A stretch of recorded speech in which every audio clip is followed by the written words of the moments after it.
surround yourself with people that think about things different, approach things that might be your weaknesses in a way that you can learn from them and grow. Hey there, welcome to Making a Man, the podcast where we dive into the stories and lessons that shape young men today. Whether you're raising a son or you're just curious about learning through a young man's perspective, you're in the right place. I'm Kevin. I'm Axel. And together, on each episode, we're going to bring you insights and advice to help guide the next generation. Let's go! Oh!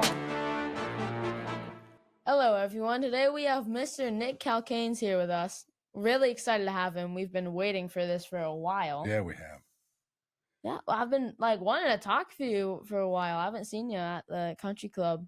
Yeah, it's been a while. Yeah. I haven't been around. I really appreciate the invite. I'm looking forward to talking to you guys. Yeah, we're both excited. Yeah. And I think actually you're going to start it off with a question, but I wanted to set the stage for everyone. Nick will tell us a little bit about his background because it's pretty interesting. But the first time that I met Nick, Axel, I was at a golf event. Nick was there.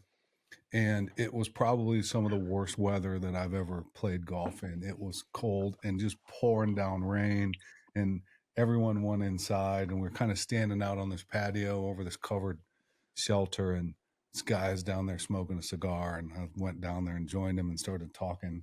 And that's when we became great friends. And obviously he's been a great mentor to you, and we're lucky to have him on today. So thanks for joining us, Nick. It means a lot to both Axel and I. Yeah, thanks for having me. So could you tell us about your journey from being a young man that led you to where you are right now? The life story. It's interesting. Obviously when you're 57, you've been asked that question a lot. And so I'm going to give you a little bit different version maybe for this. So I grew up in South Florida, in Lauderdale Lakes, Florida. And from there, as I was growing up, I worked in my father's businesses. My dad owned restaurants growing up. So from my earliest memory, I can remember getting up early in the morning with him and going, 3, 4 in the morning to get the deliveries for the restaurant. And I'd be sitting there. And then as I grew up, I would help, put away the deliveries and stock shelves and do what I could. And then some of the places he had was more of like a Dean and DeLuca, like a sub shop, and then a grocery store as well. And so that in those, I learned how to, make change, which nobody does anymore, running the cash register, standing on a milk crate. Same thing, but going to work with my dad, 3, 4 in the morning, staying there till 6, 7, 8 at night. In the summers, of course, when I wasn't going to school. And so I'll maybe come back to that. So a lot of my upbringing was in the restaurant business and being around my dad and his business. Played a lot of sports growing up, and sports provided me the opportunity. My dad actually said, you've got two choices. You can come work in the restaurant, or you need to get a scholarship if you want to go to college. So I actually was fortunate enough to get scholarship offers in football and baseball and soccer. Growing up, I chose football. I thought I was a football player. Probably would have been better off choosing baseball given my size and other things. But football afforded me the opportunity to go to college. Went to school in West Virginia, played football there.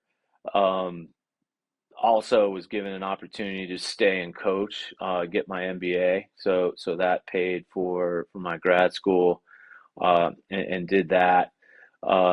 From that opportunity, I met somebody that was coaching with me that was a master's of education major, and he got a job here in Union County at Parkwood High School, and asked me if I would come down and run the offense and help him coach. Because of my degrees, I double majored in government and economics. Because of all those social studies credits, all I had to do was pass the national teachers exam, and they were gonna certify me to teach high school in North Carolina. And so I took that opportunity. Coaching was important to me. I wanted to make some money. I was starting a family. And so that's what brought me to North Carolina. So I spent 1 year doing that. I made $19,800 and another 6,000 for coaching football. And girls track made me and girls track. It wasn't enough really to kind of do what I needed to do for my family. Although I love teaching and coaching, I was actually teacher of the year that 1 year I taught. Yeah, as voted by the school district. Um, from there, I got a job with Prudential. That's where I started really leveraging what I went to school for. So I was a broker with Prudential and did that for quite some time, for a few years.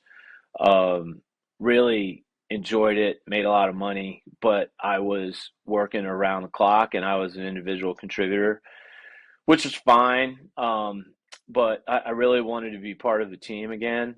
And took a job in First Union brokerage to get into a bigger company to where I could start to look at other opportunities. So I wasn't just building my own business.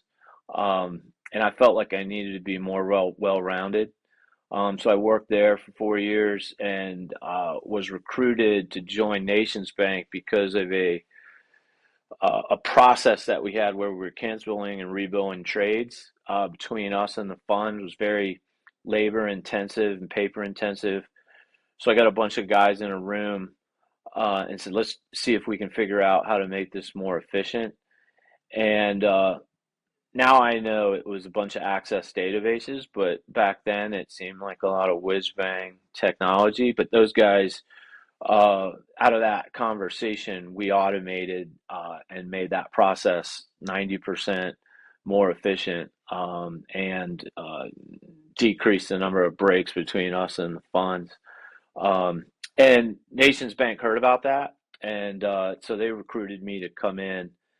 And that was when Nations Bank was, Hugh McCall was buying banks, and his goal was to create the first coast to coast national bank in the United States. And so I came in as we were buying banks on the East Coast.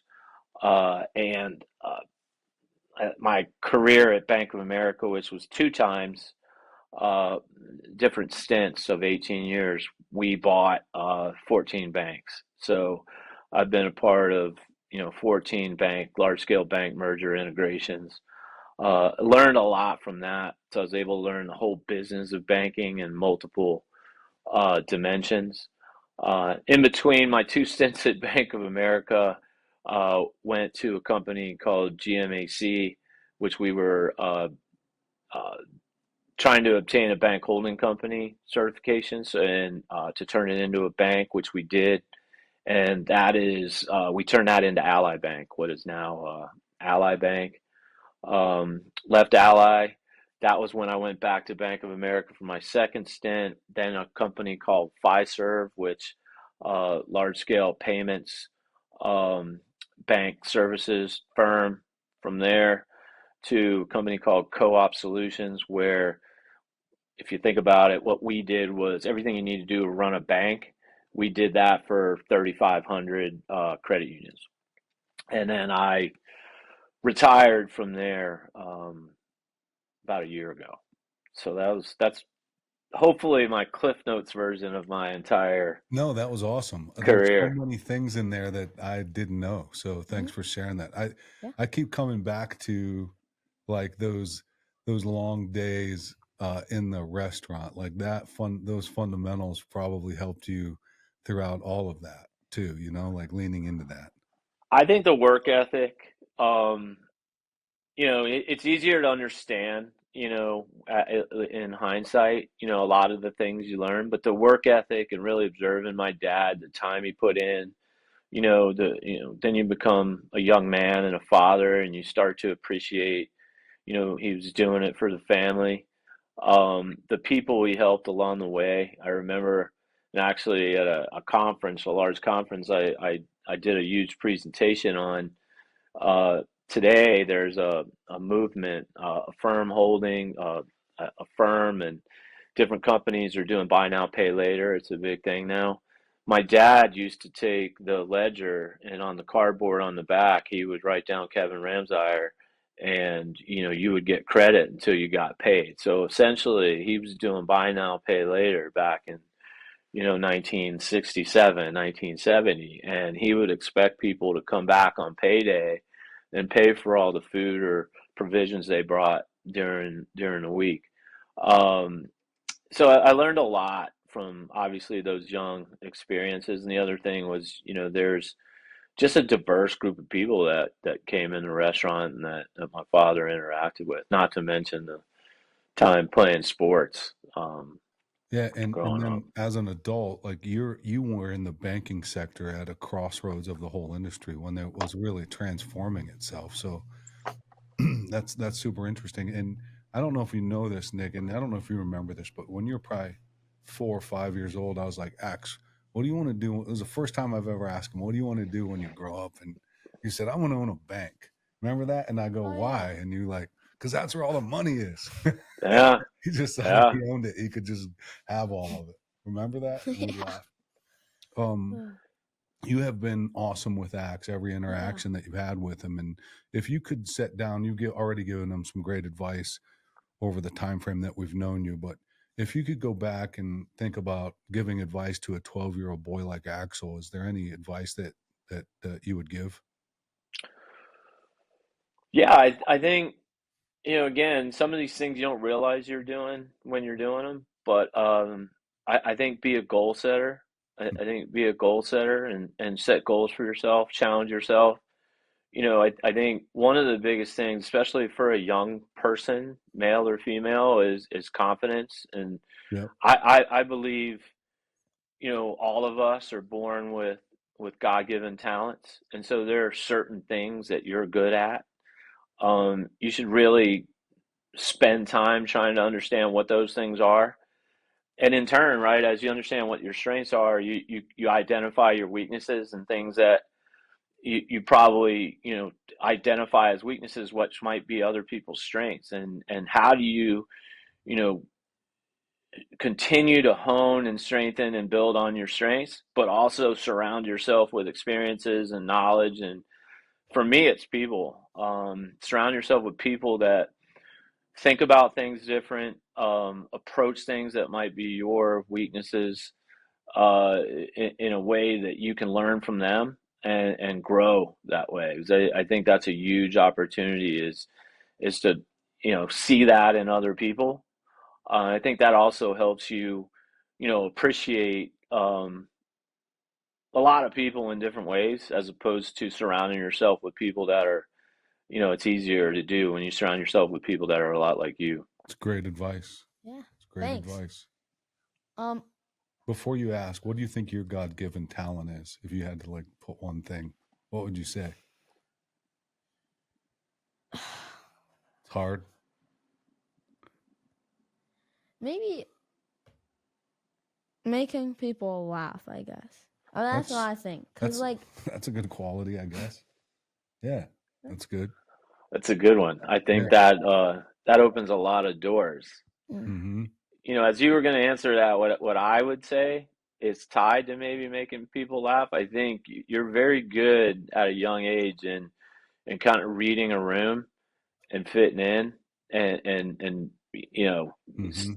really adapting to situations. I think that's a strength that a lot of some people don't ever get, right? And so I think that's a strength, and I think making people laugh and timing around saying something funny or what you say is also a part of that.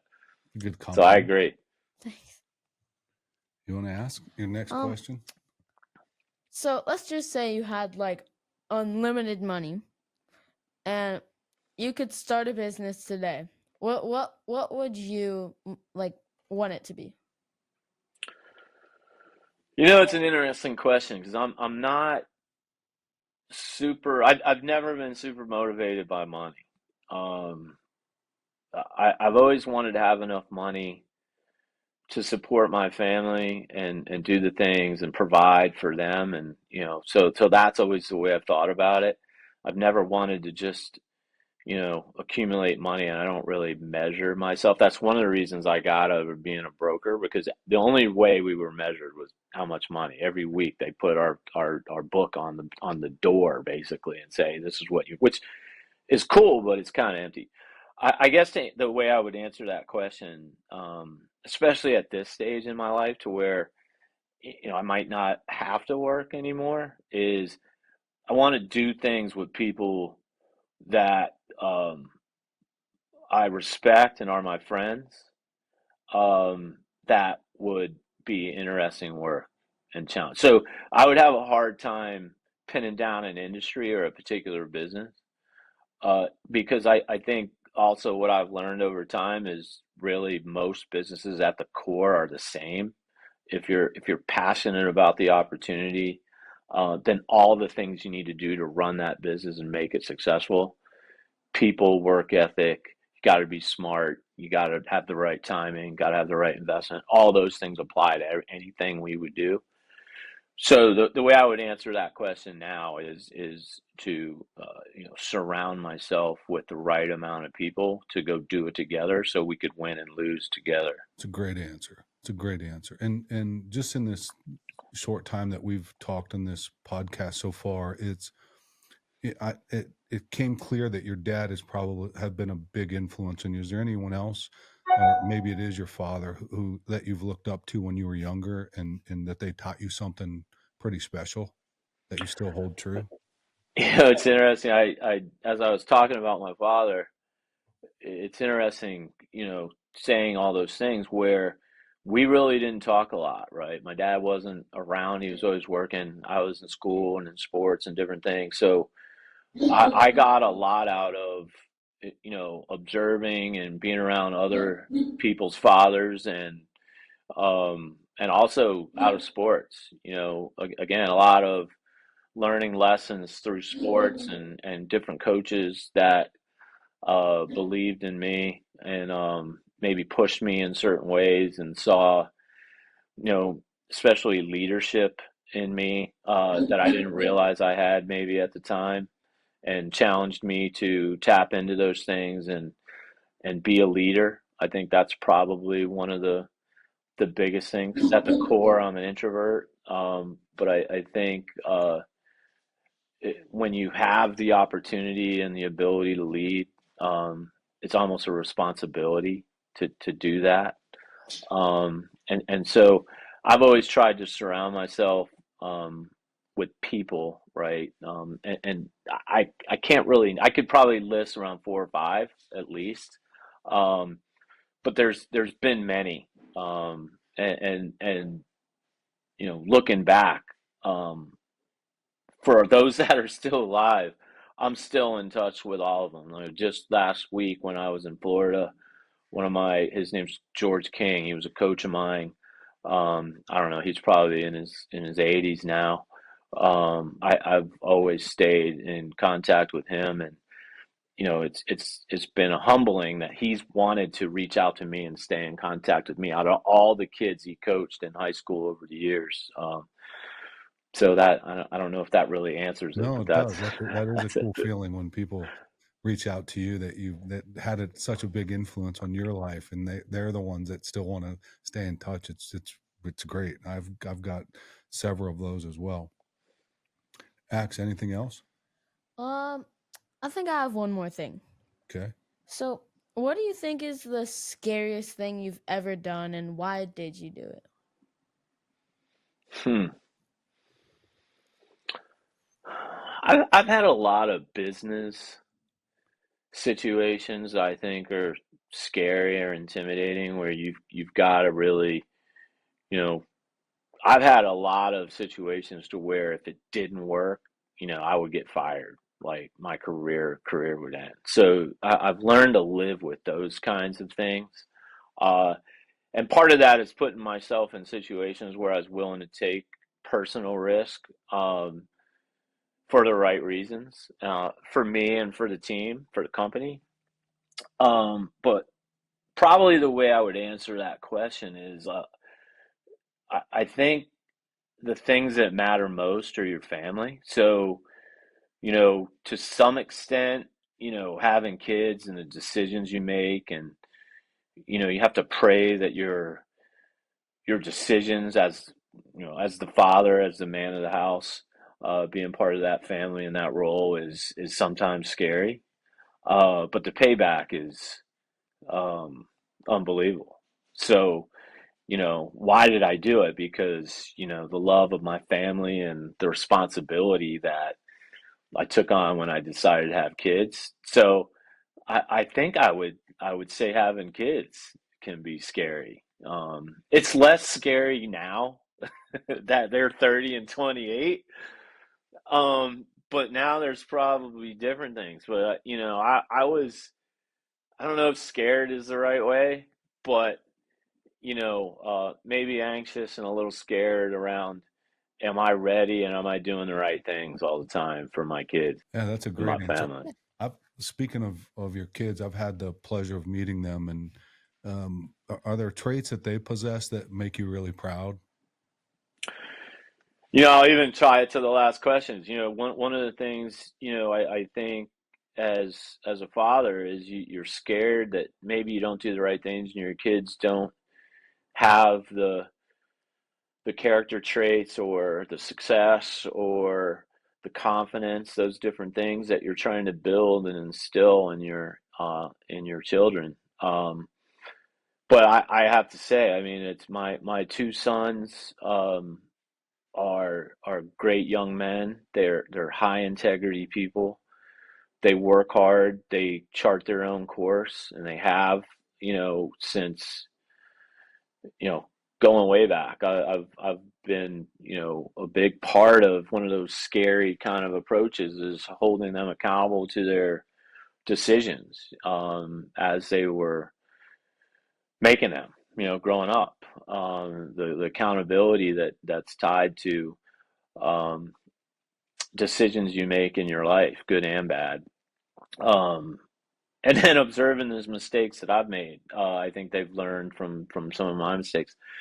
But yeah, I think they're gentlemen. I mean, that's the other thing. And they both, when they're around young ladies, and in their case, they're complete gentlemen. And I think that I'm very proud of the level of integrity that they have, and who they are as men now. So that's probably Yeah, thanks for that. how I would answer that. Yeah, I would. That was a good answer. Uh, I, I feel like Ax and I know you pretty good, but these are all interesting insights that Yeah. we're learning. So this is good. And I guess to that end, is there anything that people like us or people that you know pretty well would be surprised to learn about you?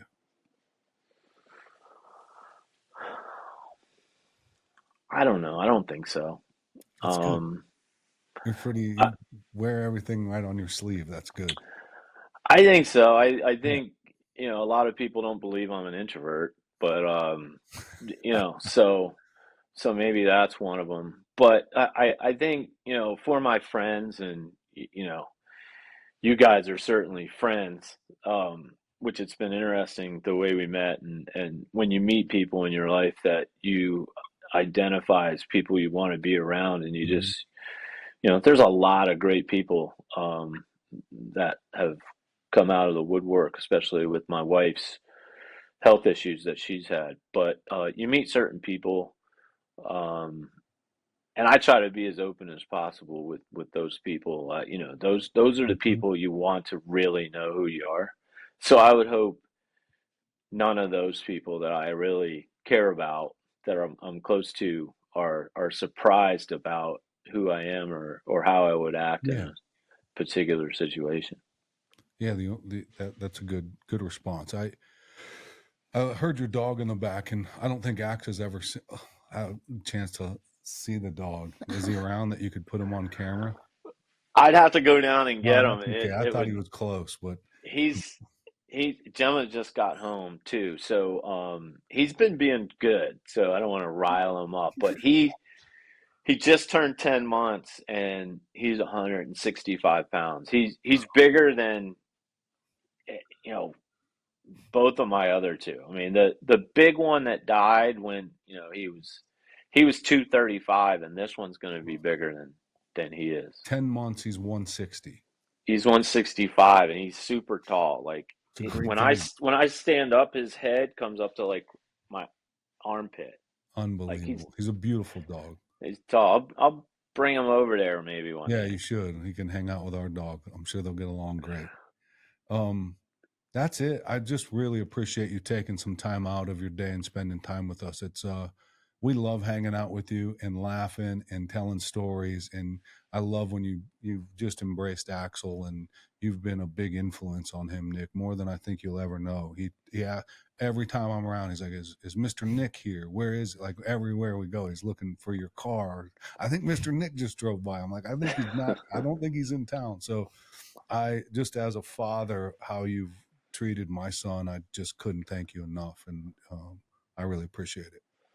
Well, I love you guys, and it's easy, and I love Axe, and I like I said, I try to surround myself with good people that are going to make me better, and that's there's no age limit on that. And I think Axe and your family, particularly Axe, because I've spent the most time with him, is certainly one of those people. So I'm a buyer. I'm a buyer of Axe. Well, I'm good. going long Axe. Well, he'll be hunting for you up there Yeah. whenever, all over town. He's looking for you. So hopefully we'll get to meet in person very soon. All right. All right, let's do All it. right. Thanks, Nick. Thank you. See ya. Bye. All right. Bye. Oh, that was good. You did good, man. That was awesome. Yeah. Thanks for joining us today on Making a Man. If you found value in today's episode, don't forget to subscribe and share it with others. Together, we can keep inspiring and guiding the next generation. Thank you. See you next time. Oh!